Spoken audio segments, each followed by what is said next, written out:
Fort Knox, welcome back to my channel. It's Riley Knoxx here with another video earlier in the week. And I wanted to start the week off by saying thank you guys so much for supporting my channel so far. And if you have not already subscribed and turn on your notifications, because I'm trying to give you as much content as you guys have asked me for on social media in the past. And in honor of it being the beginning of the week and you guys are trying to get to know me and all that stuff, I thought, why not do a video where it's boom, get to know me. So what I did was I took to Instagram and I asked you guys to basically ask me questions. What do you want to know about me? Ask me questions.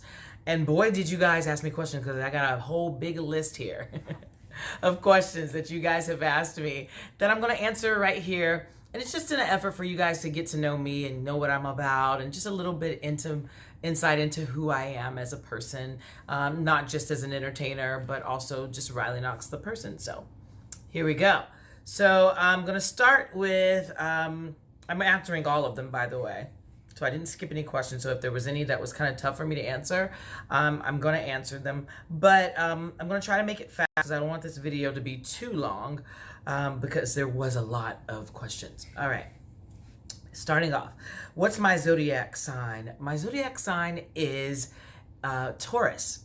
I am a true Taurus. I am a true bull, and I'm very stubborn and extremely passionate and very driven and loyal. So I am a Taurus. Yeah, I was born in April, so I'm just at the beginning of Taurus. I'm April 24th. Taurus starts on April 22nd, I think, so 21st or 22nd. So, yep, Taurus. My favorite color. This is really funny. I'm one of those very rare people, and I actually don't know a lot of people like this, but I do not have a favorite color. I love color, but I do not have a favorite color at all. My favorite color to wear is white, but I don't even wear that often. I just wear it on my birthday, really. My favorite color to wear on stage is, well, I wear a lot of black on stage, which is black and gold a lot on stage. But anyway, so I don't have a favorite color. Favorite moments in my career. Favorite moment in my career, it says my 3 favorite moments in my career, sorry. So my first one would probably be at the beginning of my career when I became known for doing Beyonce, for impersonating Beyonce. It was the night that I was dubbed the top Beyonce impersonator in the world. Well, at the time in DC, but it was at a birthday party for someone who's passed on now. Miss Gracious was her name, and she asked me to perform at her birthday party, and I did Crazy in Love after a bunch of people had already performed the song, and I did all the choreography, had the wind machines, the hair, the costume, all of that, and everyone gave me a standing ovation, and after that no one else wanted to perform the song. So that would probably be the first favorite moment in my career. The second would probably be selling out my first concert. That was the best night of my entire life. After performing Beyonce and impersonating her for so long, I sold out twice a concert of my own, and it was just me, where I'd been doing an ensemble cast before. It was really awesome to just sell it out with myself for an 1.5 hour long show. The third moment would probably be the most recent moment, and that would be Taylor Swift's video for You Need to Calm Down, impersonating her, and impersonating Beyonce in Taylor Swift's video was probably my third favorite and moment in my career. My favorite part of You Need to Calm Down, that's what someone says, the favorite part of the video. Well, obviously the part that I'm in. That's the part I was waiting to see so much. So yeah, that's my favorite part of the video. My favorite part of making the video was just hanging out on set and, getting to know Taylor, she getting to know me and the rest of the girls, camaraderie. That would be my favorite part of making the video. My favorite Beyonce tour outfits, I would say, if we're talking as a whole, would probably be the outfits from the Formation tour. I did love the ones from the I Am tour. That was all Terre Mugler. And I did love the South African outfits. Was that Global Citizens or whatever the last concert she and Jay-Z did? the festival that they did there. Those costumes were very over the top and avant-garde. I loved those. What advice would you have given your former self? To relax. I would say, girl, relax. And it's going to be wonderful. It's not only going to be wonderful, it's going to be amazing. You have no idea what your career is going to be and what your life is going to be. So just relax. That's what I would tell myself. How did you get started impersonating? I was taken to a club by someone that I was dating, and I was in awe of I was taken to a drag club, actually. And I was in awe of all the entertainers and their makeup and their costumes and all this stuff. I was just like, wow, this is incredible. And I was extremely shy and extremely quiet. And I did not know anything about what I was going to see, but I was just so enamored. And basically, I went a few more times and they said, you're really pretty. Why don't you come and bring a number and an address? Bring a number and address. And I was like, I don't know, you know. Now, the thing is if you knew me as a child, you knew that two things for sure, that I was going to become a woman, and two, I was going to be an entertainer, because I used to run around singing Whitney Houston songs with a flashlight in my hand and a pillowcase on my head, pretending it was long hair. And I always knew I was going to be an entertainer. But I didn't think this was going to be the way that I was going to do it. I thought it would be some other way, acting, whatever. And everyone in my high school thought that I was going to be, you know, famous or an entertainer at some point, just because of my personality and all the talent that I had. But I never expected that would be the way, that it would be through drag queens. And at the time, before I transitioned, performing in drag. And then that's how it happened. That's how it started. What are some of your favorite obstacles that you have? What are some of the obstacles you had to face? They were definitely not my favorite. Obstacles I had to face was basically the opposition of my family, from, you know, not supporting that I was transgender. I've also been, I've almost faced death several times. I'll talk about that in a further video, but I did almost die when I was 28 years old. And I also, that was really terrible. I was in the hospital for a very long time with meningitis, fighting for my life. And so that was really difficult. That's something that was really awful that I had to go through. And also almost being killed. I was almost killed in Miami 10 or 15 years ago. I'm not exactly sure the exact date, but it was pretty scary. I will also talk about that in a further video. Well, if you want me to talk about that, just comment below and tell me if you want to hear about that story. Maybe I'll do a quick story time and talk to you guys about all of that. How do you respond to negativity? I don't. I don't respond to negativity. I ignore it. If it's too crazy for me to answer or to respond to, I won't respond to it. If it's something that's going to help someone or really educate them about me, and they really are, you know, it's going to help somebody else that didn't spew the negativity, then I'll address it. But I'm never going to get in a feud with somebody. I'm never going to go back and forth with somebody. I will block you first before that. My block list is pretty long, and I don't feel bad about that at all. Would you do reality TV? I have done reality TV, and I may do reality TV again. You never know. Stay tuned. I might. You might see me on something very soon. Who knows? But I also was on the first season of R&B Divas. I impersonated Monifa on there, and I was on the show. And I also was in a local reality show called Drag City DC years ago. They're talking about bringing that back. I'm not sure if I'll be a part of that if it does, but it would be fun. So yeah, those were the reality shows that I've done, and possibly in the future. How did you build your brand? Oh, it did not happen overnight.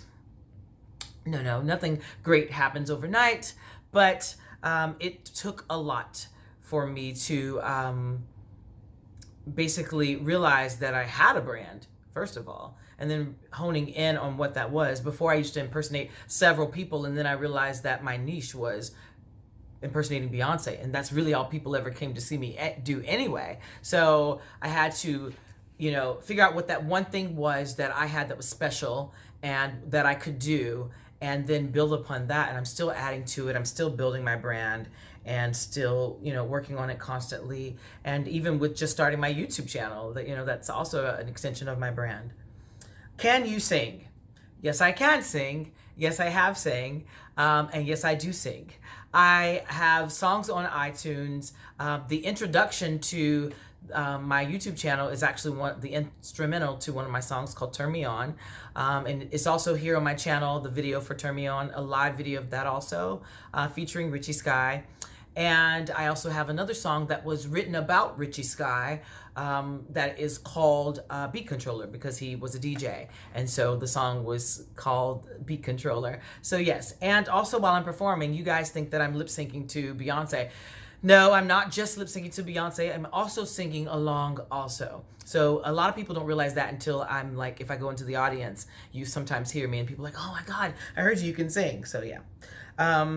How long does it take you to get the choreo? Oh my God. It takes it's not as easy as you might think. It may look easy sometimes on stage, but it's not. My dancers, the daughters, they will all attest to that. It takes me a while. And sometimes there have been times where I didn't get the choreography in rehearsal, and it's not until I got on stage that I actually got it. And the girls are like, whoa, you actually got that. We didn't think you were going to do it. And it's just sort of like something about being in front of you guys and the lights and the audience and the screams and all that, that really, you know, make me transform. And somehow I just get out of my own head and I do the choreography. Not always, but most of the time. My biggest life lesson has been, and I'm still learning it sometime, is to stop second guessing yourself. Just do what you love, and you're not going to please everybody, but just please yourself. And that's all that matters. If you're happy with what you do and it's not hurting anyone and is adding to the joy you take out of being alive, do it. And that's pretty much what I live by every day. How much do you charge for a show, and how do you afford to do all of this with hair and makeup, costumes? Well, I will tell you, first of all, I'm not going to tell you how much I make. That's just not going to happen. But it ain't cheap to put all of this together. I have been doing this for a long time. I've been impersonating Beyonce for 15 years. I've been performing for 19 years. So I know what it takes. And it is a lot sometimes when I'm putting together concerts, because not only do we have to do the staging and also the costumes, and not only me in costumes, but also the dancers, and I have to pay the dancers and, you know, all of that. So it's very expensive. How do I afford it? By what I do, by performing. I put my money back into my career. I invest in myself. I do it all on my own. I have, you know, had investors in the past for my concerts, but mostly on a weekly basis when I'm performing in my usual shows. It's all me. Luckily, my costumes can be worn over and over again because they are concerts, so I can wear them over again. But I have a lot of leotards, and I'll probably do a costume closet tour for you guys. But it's a lot. I have over 70 leotards, and it's, you know, that's not even counting all the, you know, evening gowns and cat suits and all that stuff. So who does your hair? I do my own hair, always. One of my closest friends is the hair doc, who is popular on Instagram. You guys probably all know, and he does one of the Housewives of Potomac's hair, some of them. And the hair doc, Steven, is one of my closest friends. He's done my hair twice, once for my video for Turn Me On, and also for my birthday once. But usually it's always me. I do my own makeup, I do my own hair. I trust myself to do it because I am the best person to make me look like me, and it's just easier and also cheaper.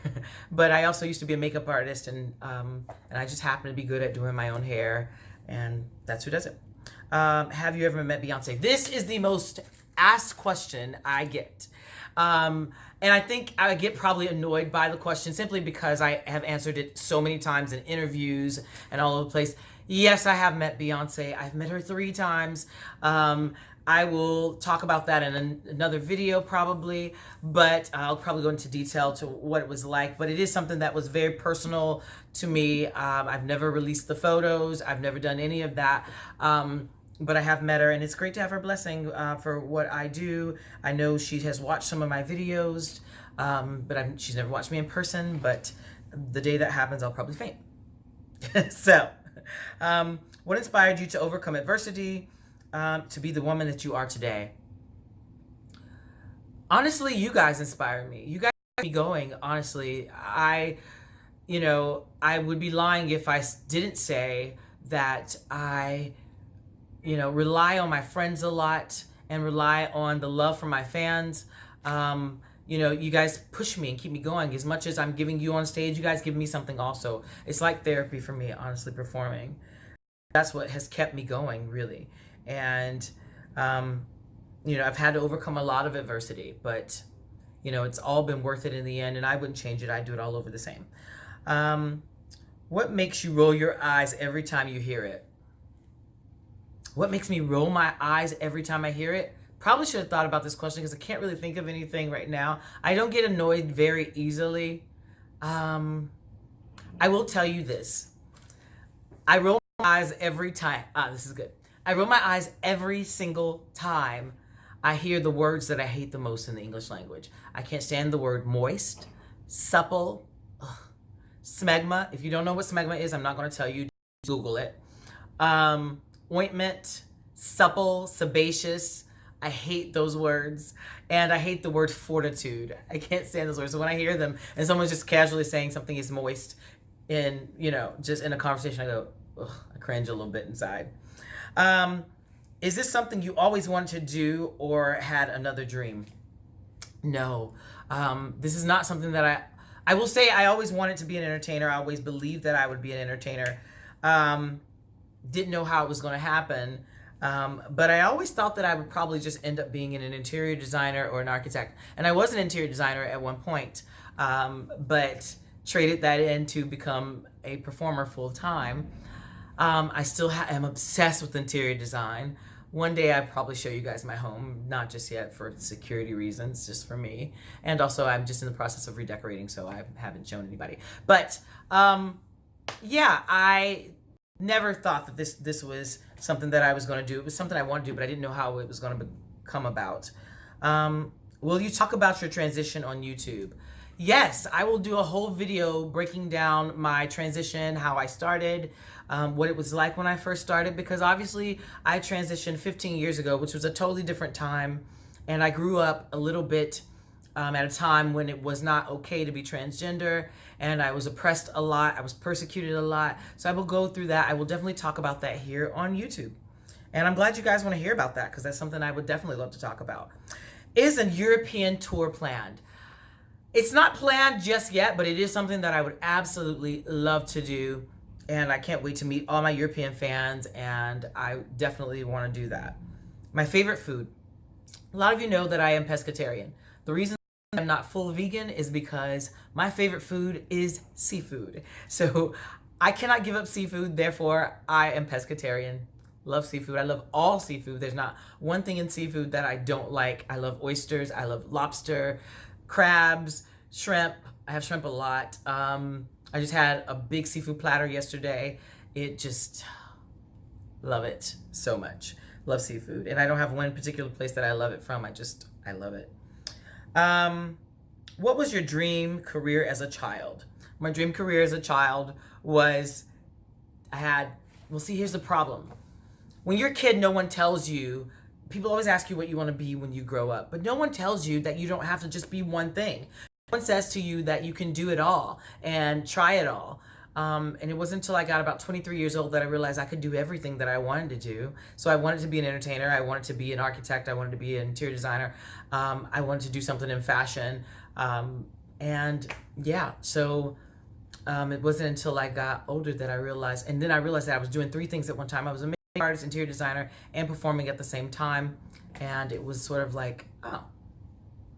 So now I make it a point to tell all the kids that I meet to try everything, do everything. Don't feel such a pressure to know or have it all figured out what you want to be when you're a kid, because it will probably change several times. And I'm glad that I ultimately ended up becoming an entertainer. Let's see. What do you do when you're bored? It takes a lot to get me bored. there's always a million and one things to do, especially being at home. I always have several projects that I'm working on, whether it's sewing, whatever, or interior design, working on my place. But it's hard to get me bored. But if I do get bored, I just put on TV. There's a lot of really good things on TV. TV is really good right now. TV is almost better than movies. So that's probably the thing that I do. Or just go leave my house and go hang out with some friends if I am bored. What's your favorite fast food restaurant? I don't have one because I don't eat fast food. Sorry. I don't have a favorite fast food restaurant at all. I don't know. We have a place here called Kava. You guys may not have it. It's primarily and started here in the DMV area. I don't know if you guys have it. It's sort of like Chipotle, but it's all like Mediterranean food. It's not really fast food. I don't know if it's considered. That would probably be my favorite, fast thing that you can get. That or maybe like Subway, but I don't eat like McDonald's and all that stuff. Best concert you've been to? First concert I ever been to was Mariah Carey. Best concert I've ever been to was the Formation tour, Beyonce's Formation tour. And I'm not just saying that because it's Beyonce. I love a concert. For me, a concert has to have these elements. It has to have amazing lighting, amazing stage. You have to be able to see things from the back rows. So the fact that she had that big cube that was larger than life, so you always got a great seat and could see things, and just keep your attention. Great costume changes. I like a lot of different elements going on. A little bit of Cirque du Soleil in there, and it wasn't just standing on stage doing nothing, just doing one thing.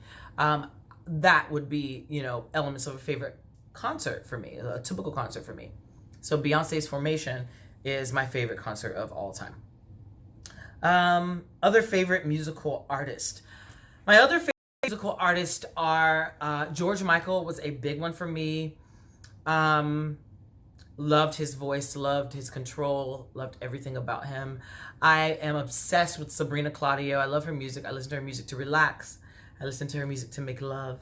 That might be TMI. But I also just think she's gorgeous. Her voice is gorgeous. She's gorgeous, and to be so young. I don't know. I love Drake. Obviously, I love Drake. I love Post Malone.